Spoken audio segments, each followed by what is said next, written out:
Hi, everyone. And I am so delighted to be welcoming two special guests to the Still Loading podcast. They are former Marines and they've written an amazing book that I've had the pleasure of reading as preparation for this podcast called On Mission. And I'm going to hand it over to both of them to explain first. I'm going to pick John first because he's the one who just recently has admitted he forgot to feed the dog to his wife. So I'm going to pick him first for this one.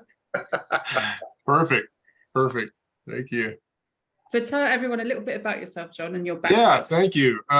So unfortunately, it's a long story. I'm not a young man, but I grew up with Sean in the U.S. Midwest, cornfield country, small farm town, in sports and Boy Scouts, and learned about leadership rather early. Joined the Marine Corps, and then went in the Marine Corps, and kind of at the same time went to college. Kind of a long story. Ended up getting commissioned as an officer in the Marine Corps. Spent 24 years in different capacities, reserve, regular, kind of served all over the world. Taught at the officer academies a lot in the States when I wasn't overseas. And I retired from the Marine Corps about 20 years ago and became a instructor for the North Carolina Outward Bound School, which has its roots in Wales. Outward Bound outdoor education program was started in the UK. It came to the America in the 60s.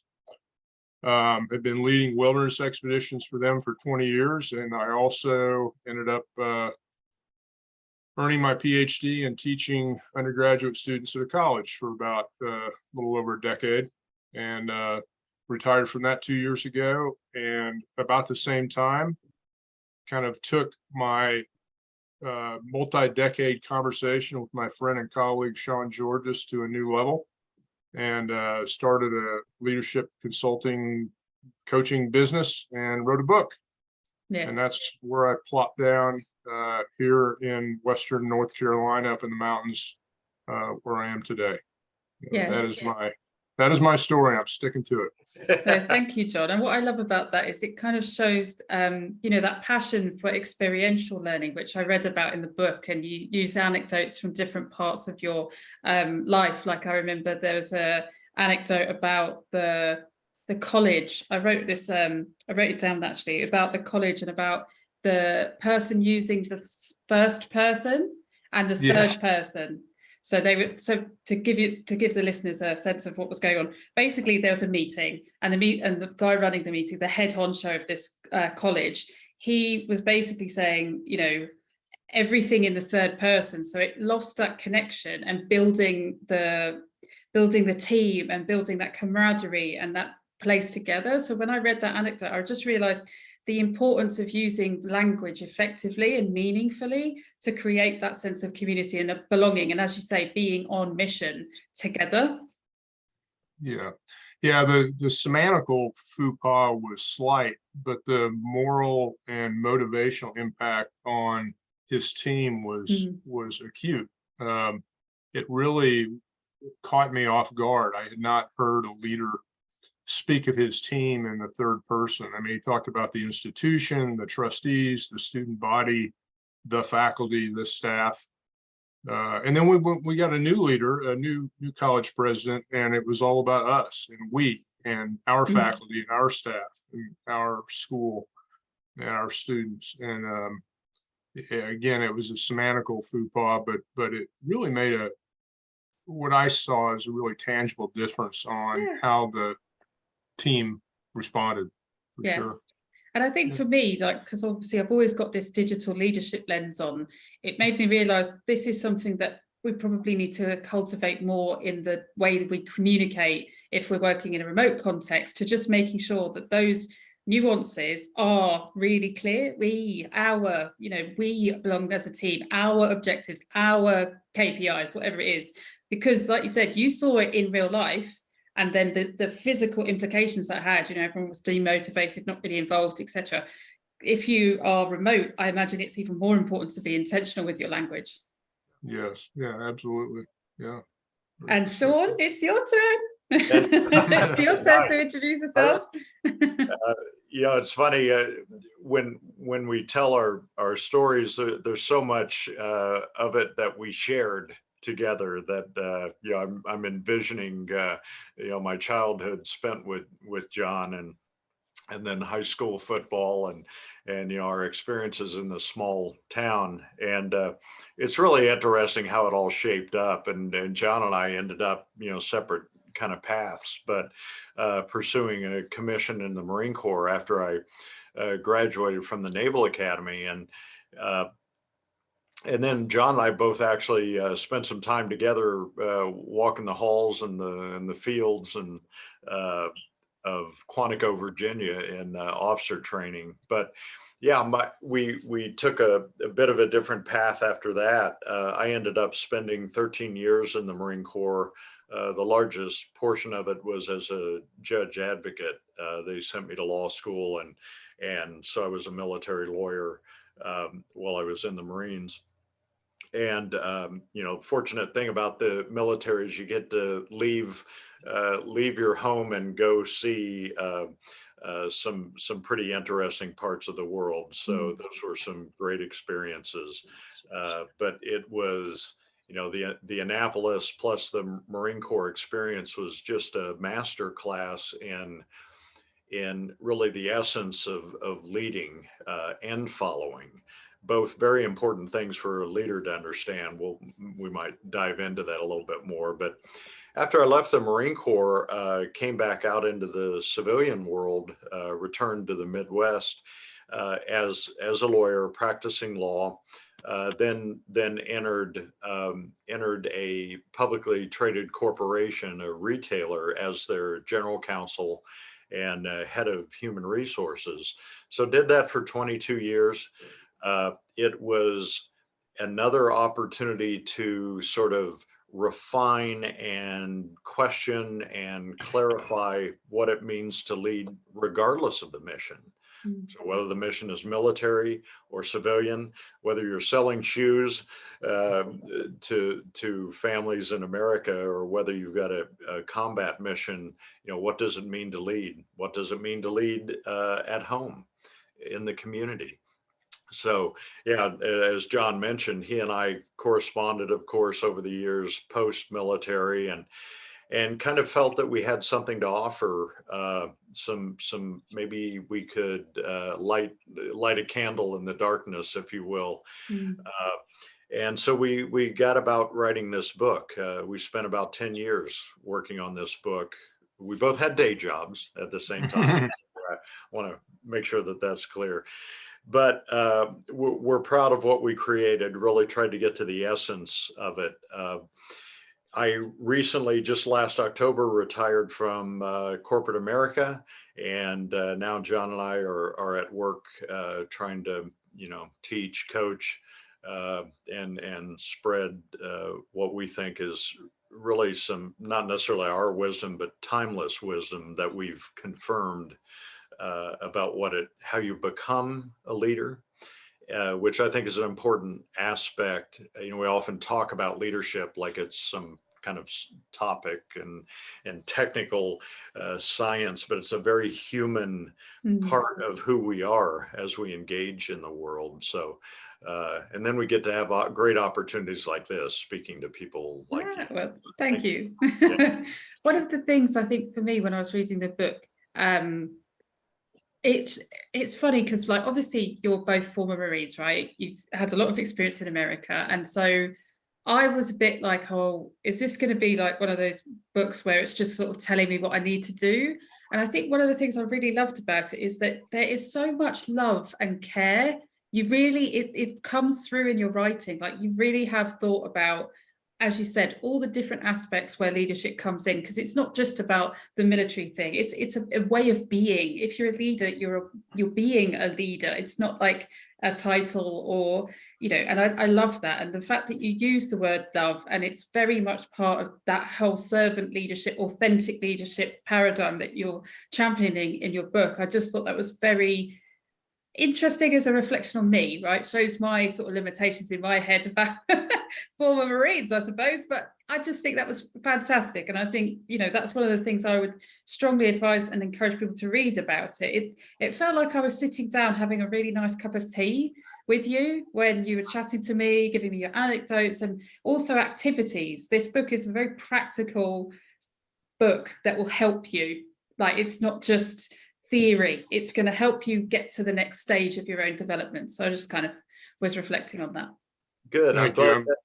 glad that we really we talked about our voice, not our physical voices, but Yeah. but the voice of the book early on. I remember, and we both sort of decided that we wanted it to be as if and as though we were sort of there with you, and telling you stories, and clarifying, you know, some core concepts, keeping it simple, keeping it practical. And I'm glad that came across to you. That's nice. Thank you. Yeah, no, absolutely. And I do love the practical aspects of it. And it's clearly signposted. And I also have to say, like, the language is very clear. You know, sometimes when you read some leadership books, you're like, I think I need my thesaurus to work out what you're trying to say to me. But it's really clear, and I could read it and feel like I was getting what I needed to get out of it as I was reading it. So absolutely. But let's start with a little bit more in the deeper dive on this authentic leadership. So this is the main thing of the book. Which one of you would like to tackle the explaining a little bit more about it? Go ahead, Sure. Sean. Yeah. No, I think we landed on the idea of authenticity as a core concept. First of all, because authentic means real. You know, it's the we really challenge, and one of the reasons why it took us a decade was we really challenged one another and ourselves to get to the heart of the matter. I think authenticity works on a couple of levels. One, we're talking about real leadership. We're not talking about management. You manage things, processes, resources, you manage those things. People, you have an opportunity and a responsibility for leadership. And not only are we trying to get at, okay, what's real about leadership and what's real about the becoming process, but also what we observed in the course of our, you know, it seems like we've lived several lives, John and I, both military, civilian, academic, you know, experiential, outdoor leadership, me in the business world. So we've had these different experiences. And what we observed in both ourselves when we were at our best as leaders, but also leaders that led in an authentic way, is that they were authentic. They were not focused on appearances, posturing, puffery. It wasn't about title and rank and, you know, how do you like me so far, right? it was and when you observed them in different situations, you saw the same person dealing with people of different, you know, station and rank and responsibility. They were coming from the same place. And that is what is compelling about a real leader, about an authentic leader. They are real, they are authentic, and what they're doing is they're engaging with you as another fellow human being with dignity and respect, and it is compelling. That's what I think moves people, is when you get into this relationship. This, and John and I talk a lot about, you know, leadership is a relationship, and it is about that. It is not about manipulation. It's not about carrots and sticks to get people to move and operate in a certain way. It is about a clear mission that you share with them. And you are leading from a servant's position, looking up, you are serving them in the direction of that mission. And through your relationship, that's when you can have this profound impact on another human being or a team. And so we really worked hard to stay centered on that. No, I remember the exercise. So if people can imagine in their heads, like a typical org chart where it's almost like a pyramid to the top, what John and Sean get you to do in the book is actually flip it round and put you at the bottom and then your team upwards. So think of it more like a pizza slice. And actually you start to see then how can you support your team above you and to then get to the mission, which is at the top of that triangle. So just to kind of help people conceptualize that, because I thought that was a really great exercise to really think about what can I do differently as a servant leader, because it's a very nice term, but Sure. really the practical bones of like how to do it is really helpful, because I don't think enough people sort of say what that really means. So to be able to do that. I wanted to talk a little bit about what leaders have influenced you in your journey, because I mean, we've got 80 plus, no offense, I'm sorry to out your experience and wisdom, but it says in the book on the title, so but 80 plus years of combined wisdom in the book, right? So who are some leaders that inspired you on a personal level? Boy, there's been so many, and all when you asked that, the one came to mind right away. And when I was a young captain, which in business parlance, I guess that's mid-level manager, my battalion commander, who was kind of the CEO of almost 1,000 people, in the military, when you change command, when the commander leaves, a new one comes in, there's very much same in the UK as in the US, very much a lot of customs and traditions that go along with that. Pomp and circumstance, etc., where the troops will march by and the band plays and all this. And this particular person who was my commander, we served together overseas. I respected greatly. He was tough, hard, a demanding individual, but everything he did was to make me better and to make his Marines better. And I will never forget when he changed command, when he turned his command of his Marines over and they marched by, I saw this man visibly weep. And it hit me. It was one of those, I get it now moments. Sean and I, in our book and our conversations with our clients, speak about hands, head, and heart. There's certain behaviors and principles that you follow to act like and be like and perform as a leader. There's certain things you need to, your hands, right? What you say, what you do. There's certain things that you need to know about certain things. You have to have a certain knowledge base. But the trifecta, what makes it a trifecta is that heart piece, right?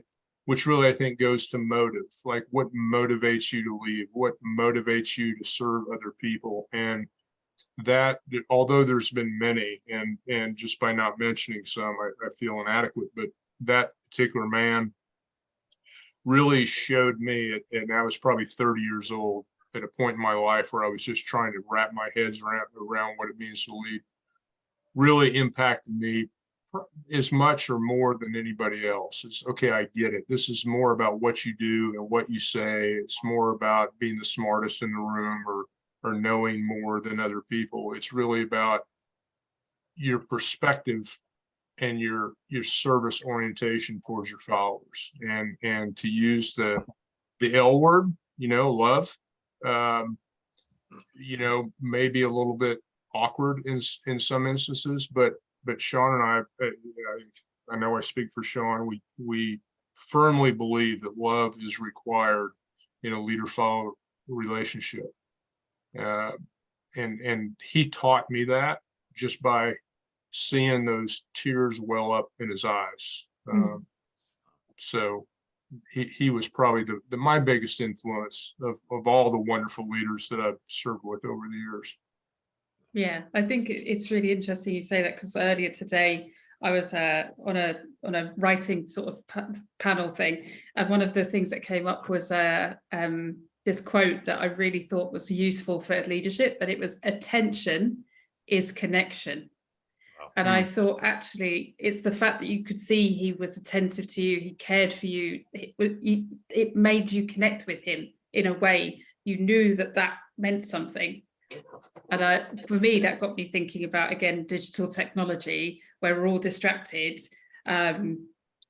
Actually, giving someone your full attention is probably giving you the best opportunity to connect, especially online and remotely. But I just think that's probably in a deficit right now. That's why we're all kind of struggling a bit.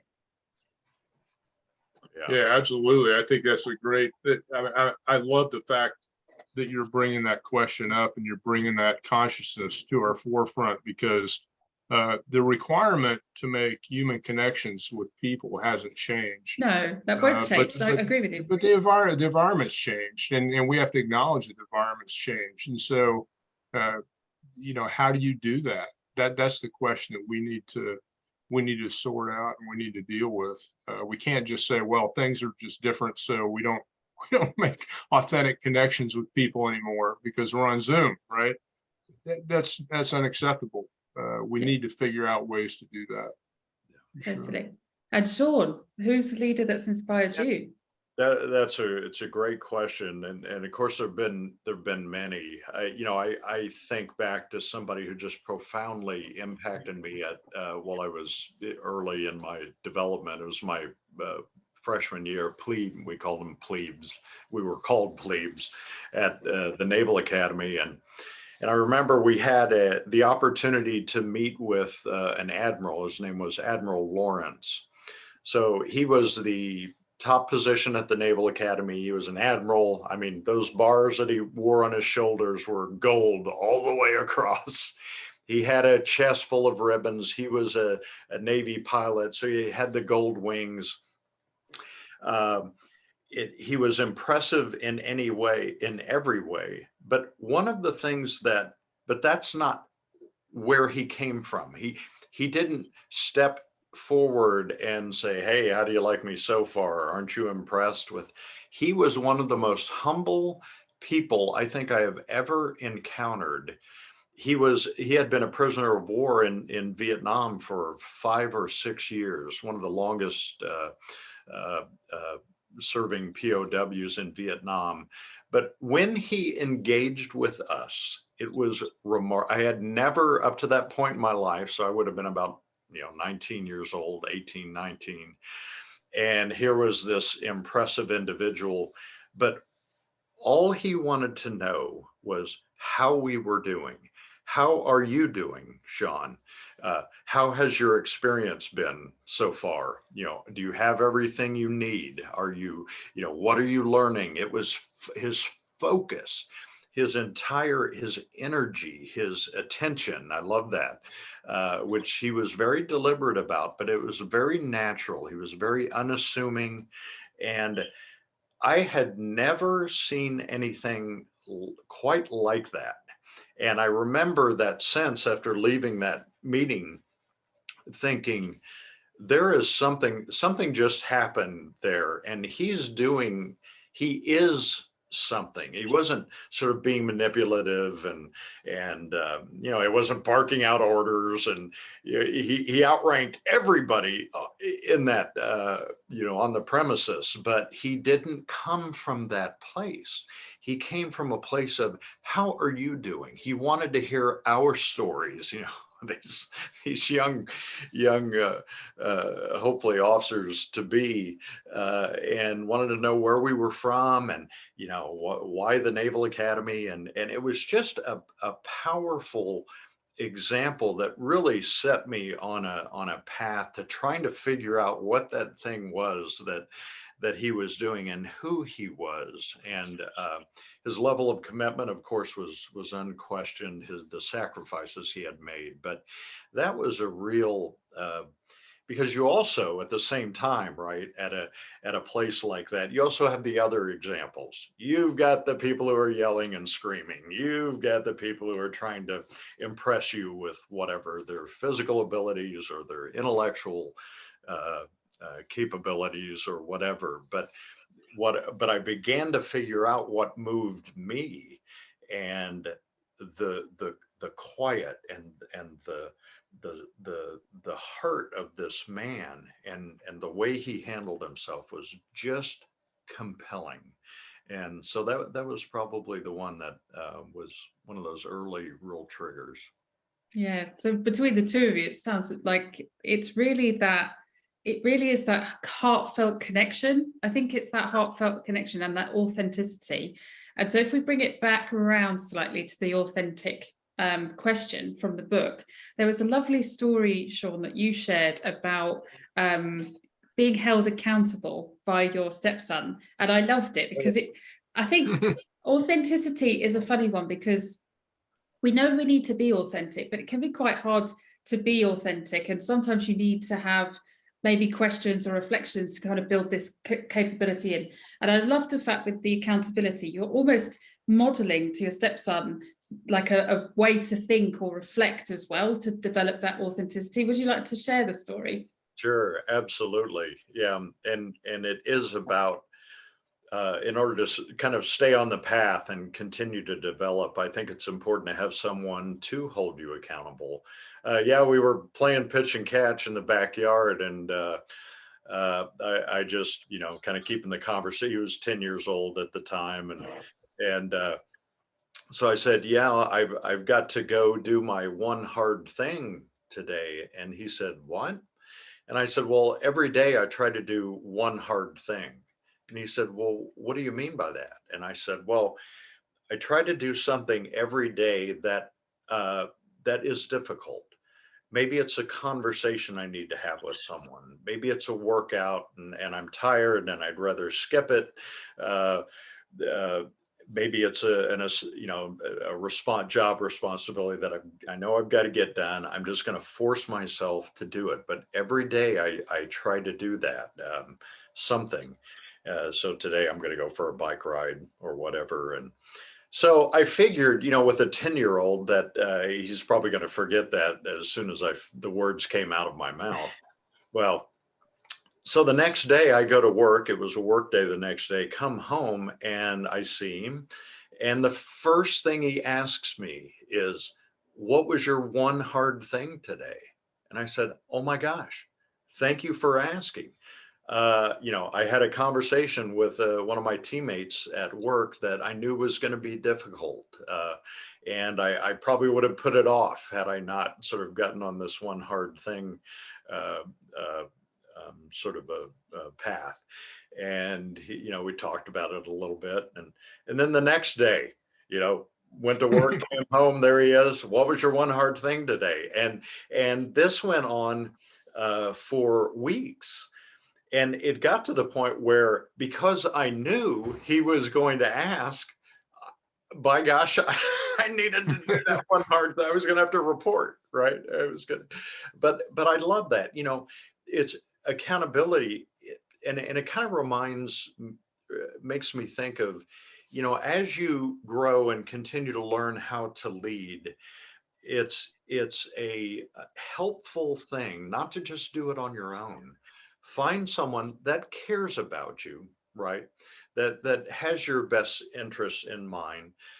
Reach out and say, "Hey, I'd like you to hold me accountable on whatever, whether it's on how I do A, B, or C, or maybe in this way. Would you mind doing that?"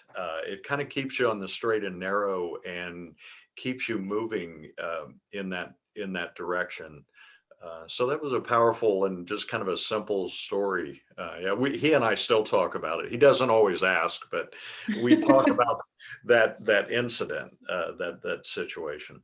Yeah, and I loved it because it's such a simple thing. Because actually, if you kind of make it a little game with yourself to do that Right. one hard thing, you're going to push yourself outside your comfort zone. And I actually did a hard thing today because I read that in the book, and I was like, "Yeah, I did my one hard thing today, so I'm fine." So I was chuffed with that.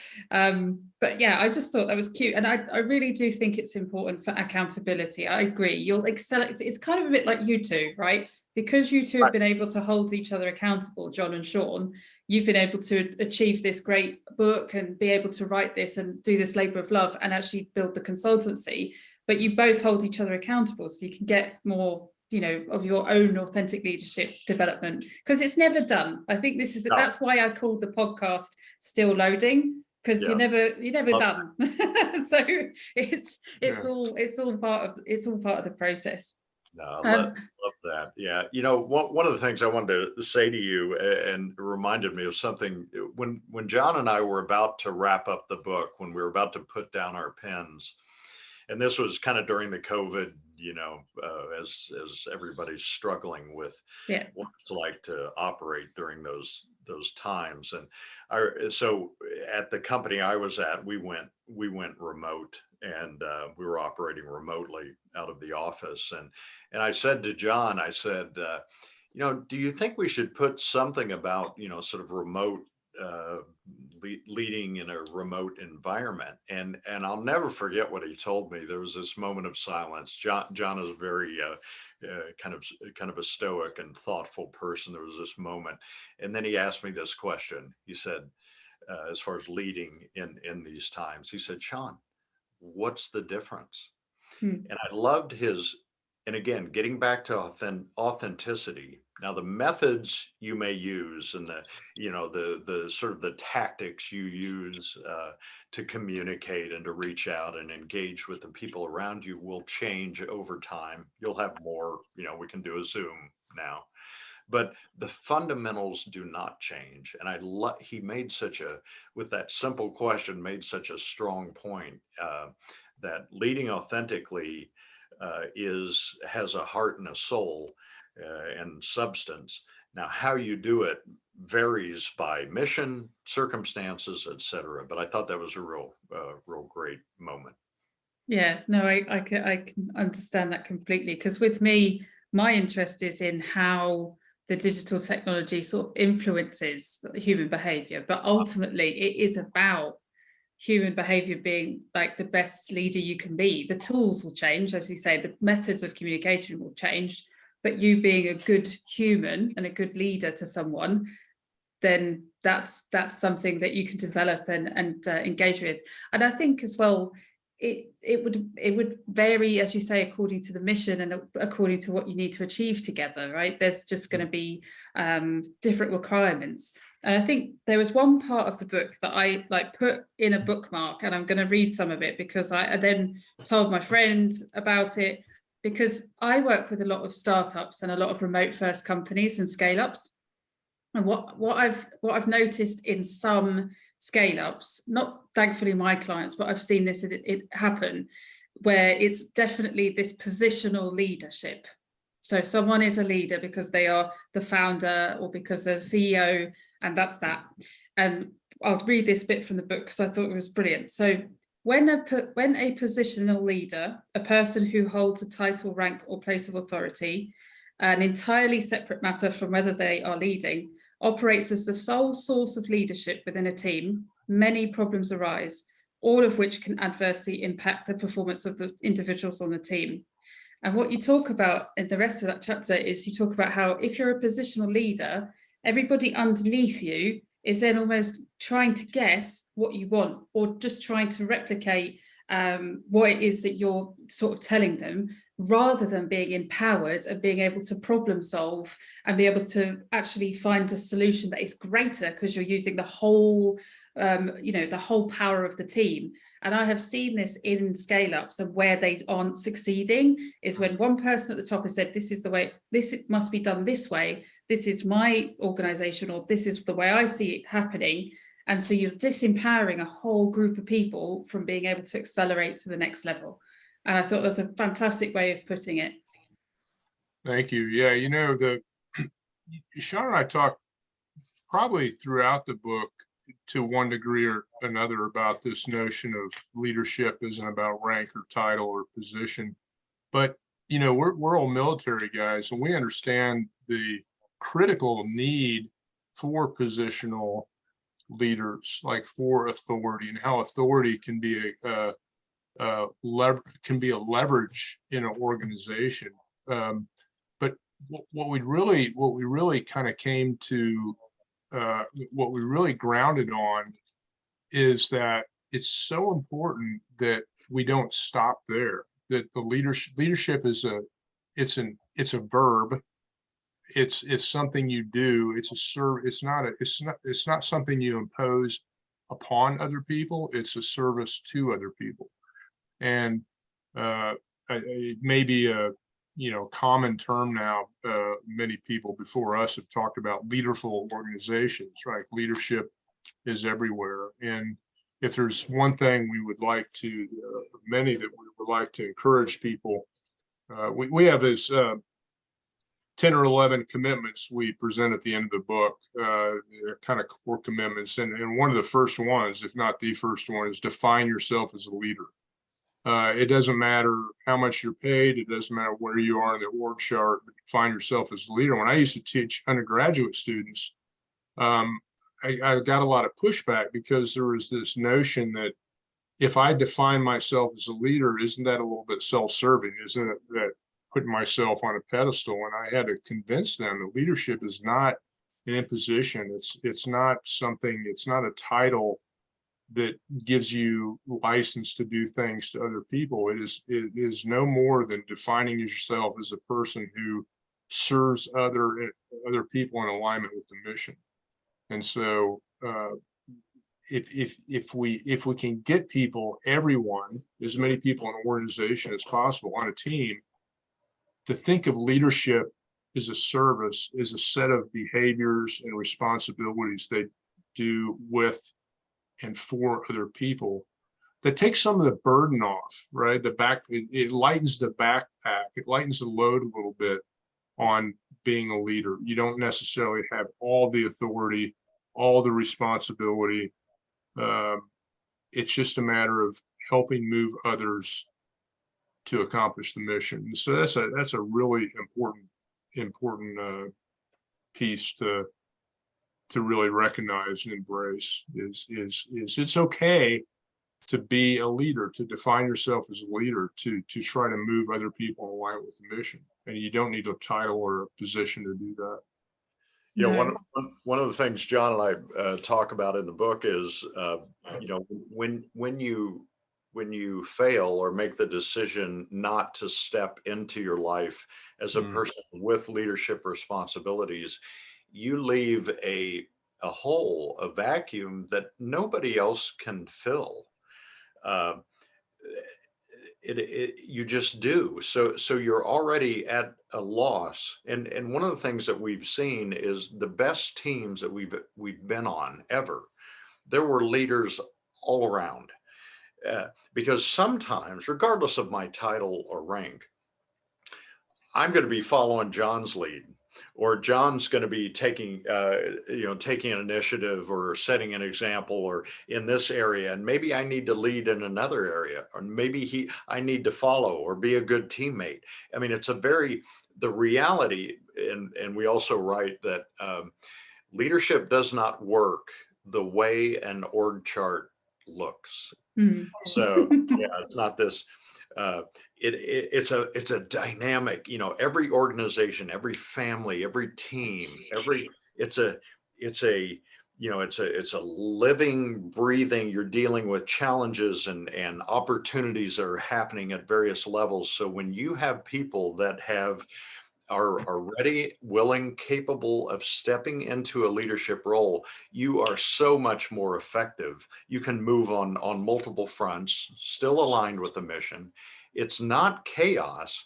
So one of the points is that, control, which is a topic often kind of discussed when you talk about leadership management. Well, control is a management consideration. Managers try to manage, they try to control, they try to, they're trying to get the variables down and measure all the things and all of that. Whereas leadership is not about controlling another human being. It's about serving another human being so that they can bring their intellect, their insights, their creativity, their physical strength. So if you are leading from the top in that sort of autocratic way, your limitations, and doesn't matter whether you went to, Harvard or Cambridge or where you went to school, that is the limit. Your Yeah. limit, exactly, of physical strength, of vision, of creativity, understanding of the facts, is the limit. And why not move past that? Mm, Yeah. yeah. No, I think that's a great point. And I think as well, one thing for me that I really, I was kind of like nodding furiously when I was reading was you acknowledge that there's a big gap at the moment with leadership, like in general in society. And I totally agree with you. And I think as the world has got a little more, I mean, I think the world has always been complex. I think it's just maybe a quicker rate of change. And so potentially maybe there's a bit more nuances that we didn't have before, like in terms of the digital tools or the digital communications, etc. But the world's always been pretty complex, but I think the rate of change is definitely accelerated. What can you see at the moment that are kind of trends in leadership development that you see with the clients that you're working with, or even in the fields that I know that you're still close to? I think this may speak, and Sean, you can build on this because I know you have a important angle on this too. But part of the work that you're doing, I think, is really important. This kind of how this in this technological age, how this works. There's a little quip we use, and I don't know if it's us, but slow is smooth, smooth is fast. I think building those relationships, and we talk about this from the beginning of the book all the way through. Leadership is about relationships, and you have to nurture those relationships, and you have to spend some time on those relationships. There's another kind of thought leader in the leadership space that talks about when one is dating their life partner, like trying to work up to marriage. You don't expect someone to say yes on the first date, right? It starts with an outing, and then it builds and it builds and builds to a point where, somewhere between 6 and 18 months that you could actually say, hey, would you like to spend the rest of your life with me? And I think leadership in developing relationships is the same way. We have to nurture and spend time with people to develop those relationships. We can't expect people to respond, as Sean said, just to orders. Mm-hmm. Many times we see organizations that everybody is doing exactly as they're told, no more, no less, and that's a real problem. We need authentic relationships that are built over time with care and concern, and with everything, as you mentioned, is going so fast as it is, and we have the ability to reach out through an email or through a Zoom and communicate. I think sometimes that long-term development gets left in the dust somewhere, and so I think that's something we really need to pay attention to. How do we develop those authentic relationships over time, deep relationships where mutual trust is established? And you can't, there are no hacks. There are no sort of shortcuts. Yeah. It's still, no. We are still humans being. We're still loading, you see? Exactly, out there in the world. And I think when we lose sight of that, there's been this, like, it seems like every article you look at on the HR side is about this thing called quiet quitting, which is really interesting. First of all, I think the term is kind of silly and ridiculous, but having said that, so the idea is that there's this huge increase of people who are disengaged in organizations. They're not committed. They're not focused on mission. They're not bringing their best stuff. They're not engaged somehow. Well, how does that happen? That is in direct relationship. There's a direct correlation to the failure of leadership and the lack of leadership. Why should people be engaged in enriching, you know, the CEO or the senior executive team if they are not being dealt with respect and dignity, if they are not being invested in, if they are not growing their skill set and maturing as a professional or whatever that may be.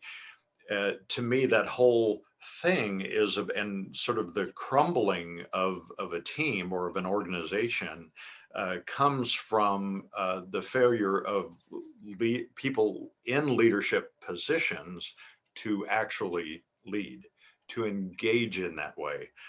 To engage from, like John said, it all lines up, right? Integrity is about is that everything is lined, it's in alignment. So your actions, your thoughts, your focus, your attention has got to be aligned with your people in alignment with your shared mission. And it's the failure of people to step up to their leadership responsibilities that are making these organizations crumble, and ultimately people to sort of just, you know, kind of disappear and walk away whenever a tough wind blows.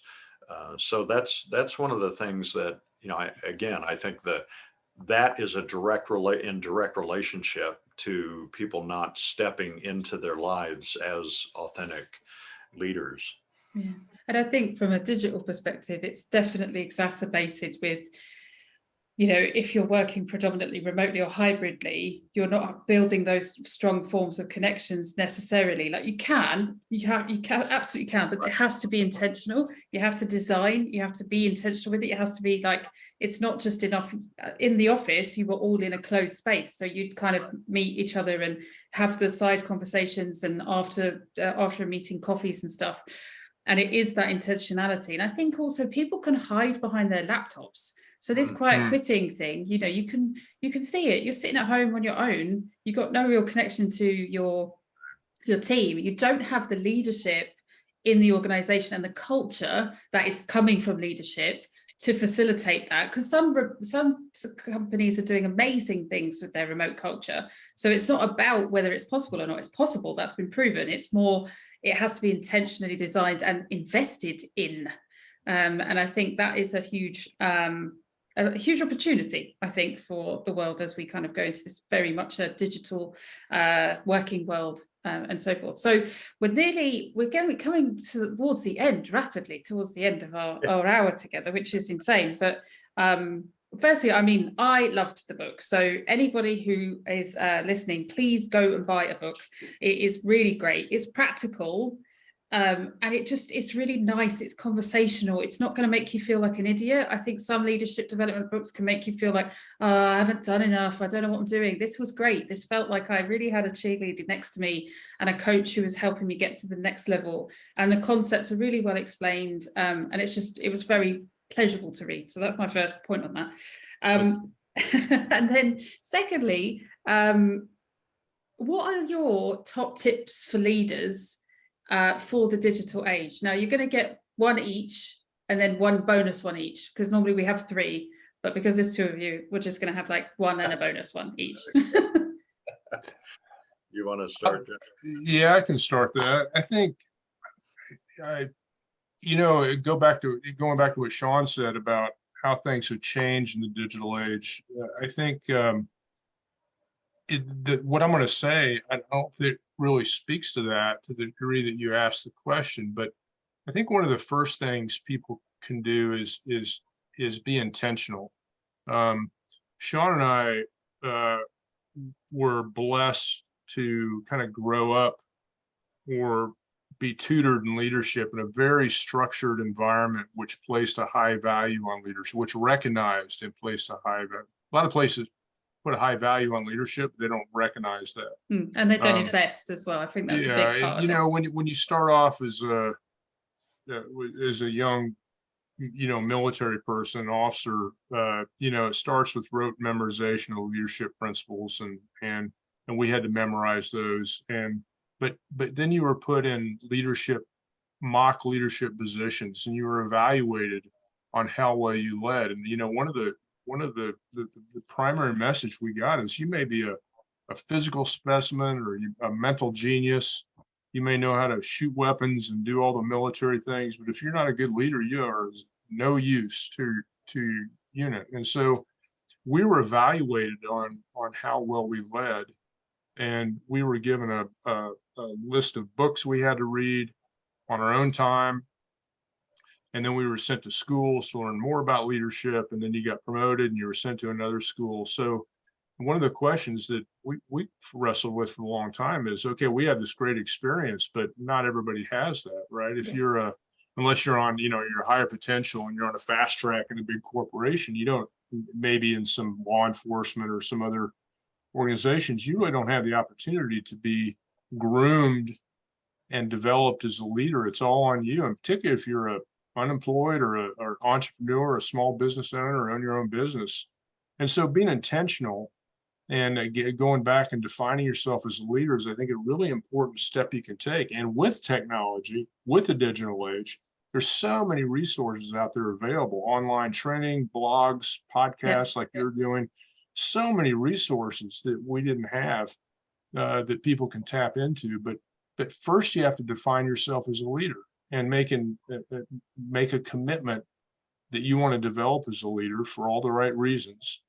Once you do that, like you know, if you decide you want to be a doctor, then there's a whole bunch of things you have to go through. You have to get an undergraduate degree, get into med school, and the same with leadership. Like there's a series of things you can do. And so I would say that's one thing, is just being intentional about it, is defining yourself as a leader and then asking yourself, what do I need to do through education, training, and experience to move myself, to move the dial for me to be more effective as a leader. Sean?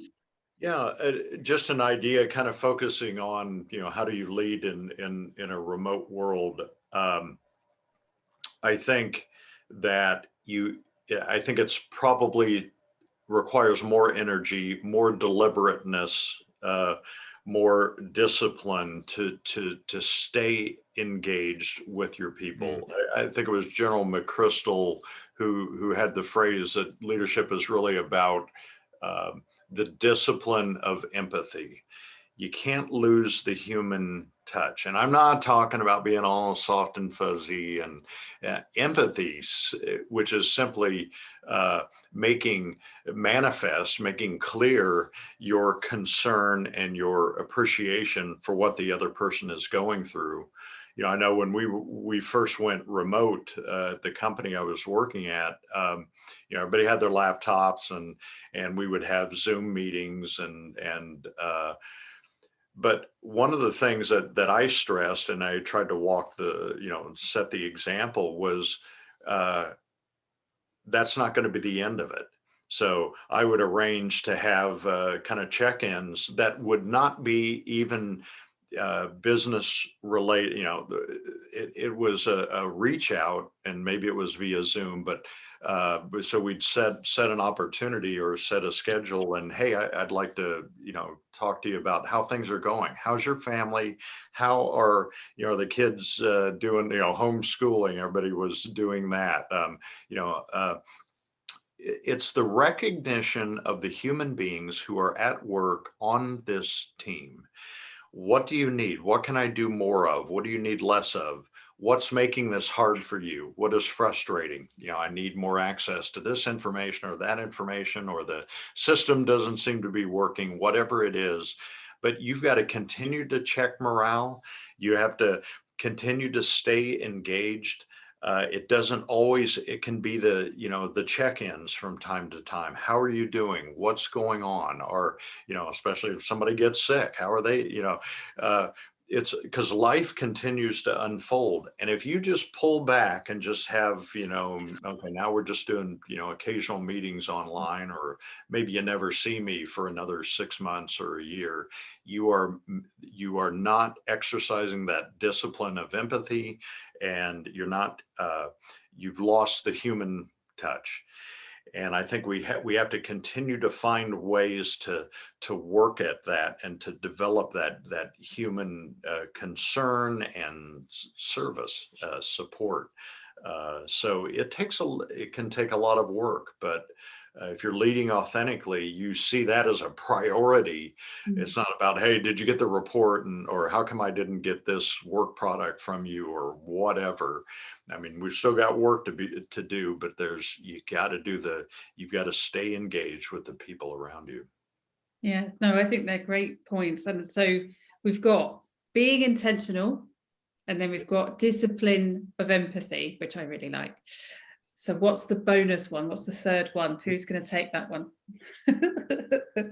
I might throw this, and I'll give John an opportunity for a bonus, but one of the things we were really clear about, and we are unapologetic about using the L word, love. Yeah. You cannot lead without love.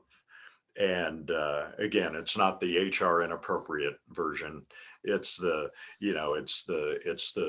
I care. And you cannot fake it. People know if you're faking it. So if you are serving from that place with love in the direction of a shared mission, there's some emphasis.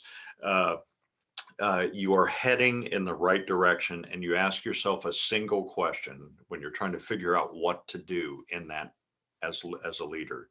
You're asking yourself a simple question: what is my best and highest role to serve this person, my teammate, in the direction of our shared mission?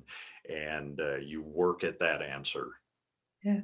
And bonus prize for anybody who can go back and find the whistle blowing in the middle of telling you about love. It was just like, that was me having an idea. Yeah, yeah, exactly. Yeah. I should have had a light bulb go off. Okay, so final point then, John, you're going to take it for the bonus. What's your final closer? Oh, I guess I'm just building on what Sean said.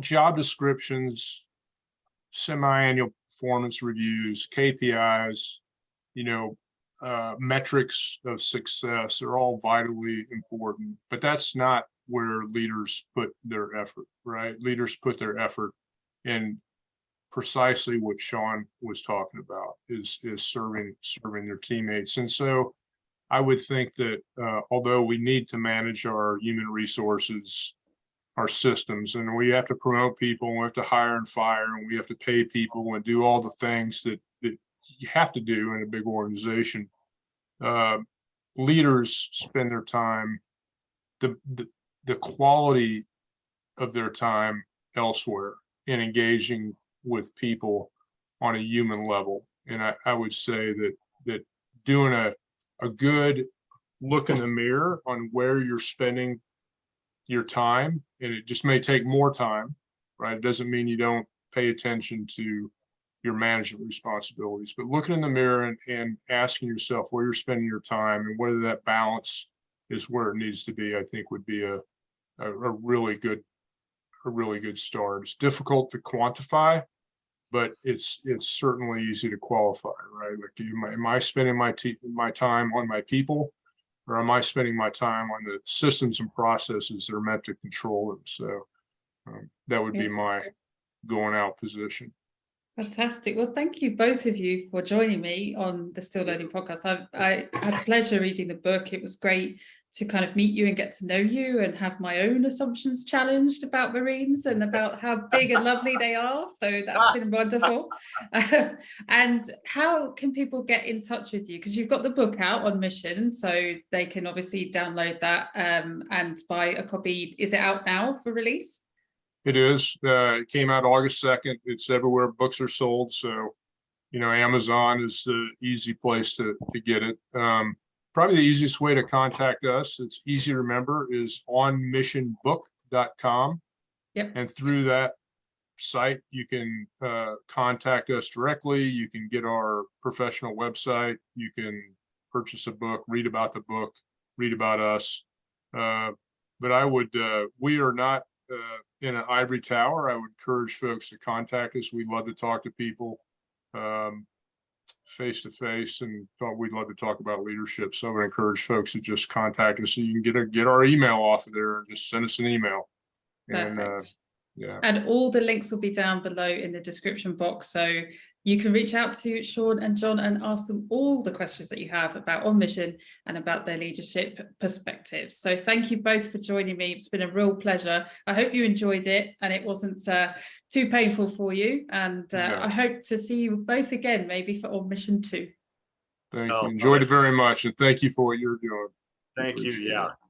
Thank you. Appreciate you. Thanks.